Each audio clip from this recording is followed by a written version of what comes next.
नमस्कार। विज्ञान और दर्शन में बहुत डिस्कशन होता रहता है, तो मैं थोड़ा-सा दर्शन का सवाल आपके समक्ष रखना चाहता हूँ और आपसे पूछना चाहता हूँ, ज़रा विचार करिए अपने हिसाब से कि दर्शन और विज्ञान के बीच में बहुत मतभेद रहते हैं।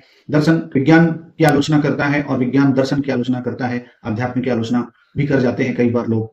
तो देखिए एक चीज़ विशेष है जो कि हमको अपने ही हिंदू ग्रंथ को पढ़ने के बाद, अपने हिंदू धर्म के ग्रंथों को पढ़ने के बाद एक विज़डम क्रिएट होता है और वहाँ से काफ़ी ज्ञान मिलता है और वहाँ से मेरे मन में एक प्रश्न उठता है और यह प्रश्न मेरा नहीं है, प्रश्न ग्रंथों में ही आता है और विभिन्न आध्यात्मिक गुरुओं के मुख से भी सुनने को मिलता है कि आखिरकार जैविक विकास की जो प्रणाली है, वह मनुष्य पर ही आकर के समाप्त क्यों हो गई? मेरा प्रश्न आपको समझ नहीं आया तो इसको और एक्सप्लेन करता हूँ। वैज्ञानिक कहते हैं कि प्रथम जीव एक वायरस था, फिर पौधा हुआ, फिर पौधे के बाद फिर जो है समुद्री जीव हुए, समुद्री जीव से फिर स्थली जीव और नभचर, गगनचर सब पैदा होते चले गए और अंत में बढ़ते-बढ़ते अंत में सबसे आखिरी जीव जो उत्पन्न हुआ, जो जैविक विकास का क्रम था, उसमें जो सबसे आखिर में जो विकास हुआ वह मनुष्य का हुआ।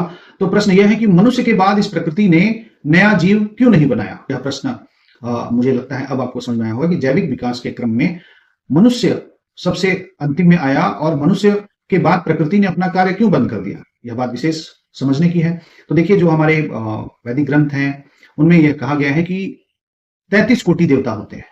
33 कोटि देवता का अर्थ है 33 प्रकार के देवता होते हैं और 33 प्रकार के देवता का अर्थ आप यह समझिए कि 33 प्रकार की शक्तियां जो कि हमें देती हैं, जो हमें आशीर्वाद प्रदान करती हैं। जैसे वायु हमें वायु देता है, अग्नि हमें अग्नि देती है ना? इस प्रकार से कुल 33 प्रकार के देवता हैं जो कि हमें कुछ न कुछ प्रदान करते हैं और वह देवता हमारे शरीर में ही स्थापित होते हैं, हमारे शरीर में उनका स्थान निश्चित होता है।